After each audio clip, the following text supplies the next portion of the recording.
जय श्री कृष्ण।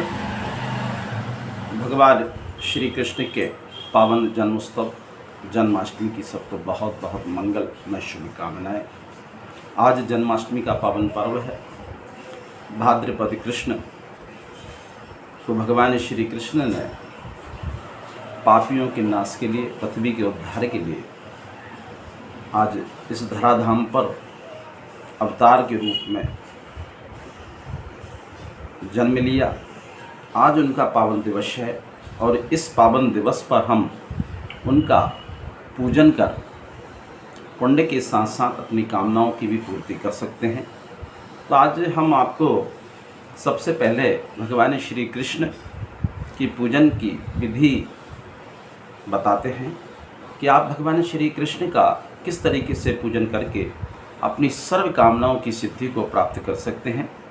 महायोगी भगवान कृष्ण सब कामनाओं की पूर्ति करने वाले प्रभु हैं और उनके पूजन आराधना करने से हम निश्चित ही अपनी कामनाओं की पूर्ति कर सकते हैं, भक्ति को प्राप्त कर सकते हैं, मन में शांति को प्राप्त कर सकते हैं, आरोग्यता को प्राप्त कर सकते हैं और साथ में हम अपने जीवन में सुख, शांति, समृद्धि, ऐश्वर्य, संपन्नता, वैभवता सबको प्राप्त कर सकते हैं।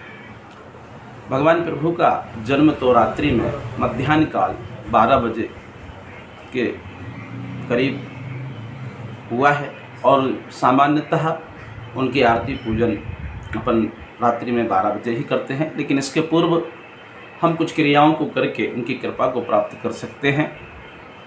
ऐसे में हमें प्रातःकाल स्नान इत्यादि करके भगवान का मंजन इत्यादि कराएं, उनका बढ़िया स्नान कराएं, उनको जो है साफ़ सफाइयत करें, उनके सिंहासन की साफ़ सफाइयत करें और इसके बाद जो है भगवान का फिर जो है 5 प्रकार के अमृतों से प्रभु का अभिषेक करना चाहिए, गंगा जल से अभिषेक करना चाहिए।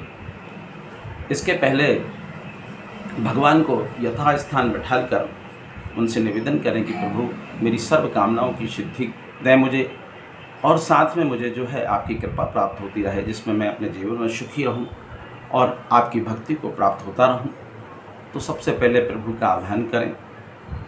भगवान बाल कृष्ण की जो आपके जहाँ बाल विग्रह है उसको एक एक किसी धातु के बर्तन में, पीतल के, चांदी के, ताम्र पात्र में नहीं बिठाना, क्योंकि ताम्र पात्र में दूध, दही इत्यादि से जो आप करेंगे वह उससे अशुद्ध हो जाता है।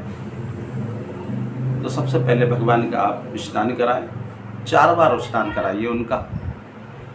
पहले पैरों का स्नान कराइए, पाद्योर पाद्यम हस्तोरे अर्घ्यम मुखे आचमनीयम सर्वांगे स्नान। पहले पैरों का, फिर हाथों का, फिर कंधों से जल डालकर फिर सिर के ऊपर से पूरा सर्वांग स्नान कराएं।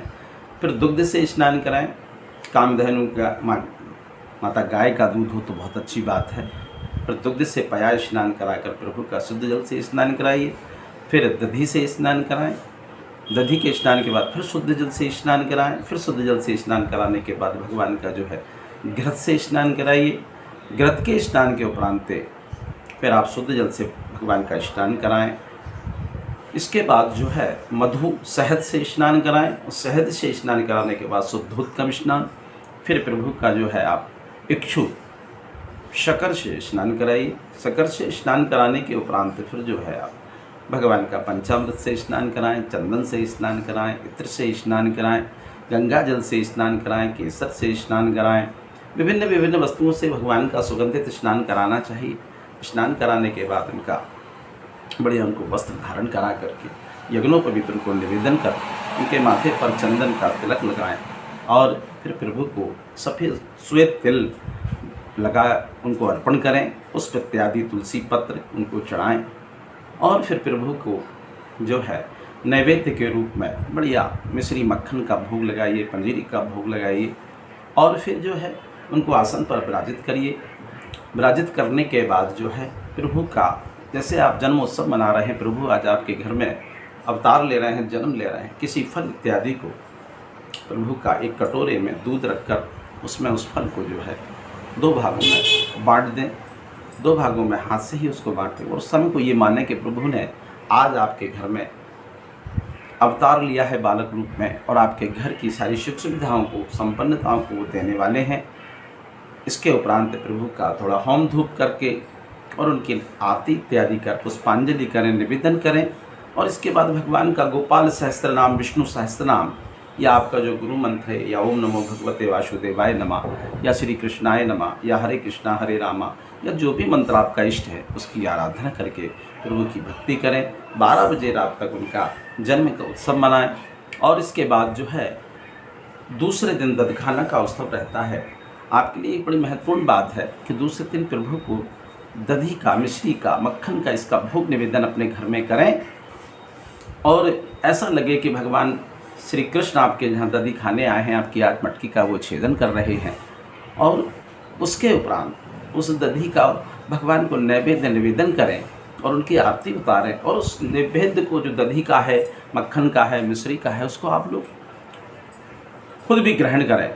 इससे आपके जीवन में सुख, समृद्धि और आरोग्यता की प्राप्ति होगी। भगवान के दूसरे दिन का जो दधखाने का उत्सव होता है, या जो दधी आप भगवान को परोसेंगे या भगवान को रखेंगे, वह निश्चित रूप से प्रभु ग्रहण करते हैं। और उस दध को अगर आप खाते हैं तो निश्चित आप जो है अपने जीवन में सुख, समृद्धि, आरोग्यता को प्राप्त करके मन में शांति को प्राप्त करेंगे और भक्ति को प्राप्त करेंगे। भगवान श्री कृष्ण का जन्म ही इस पृथ्वी के उद्धार के लिए हुआ था।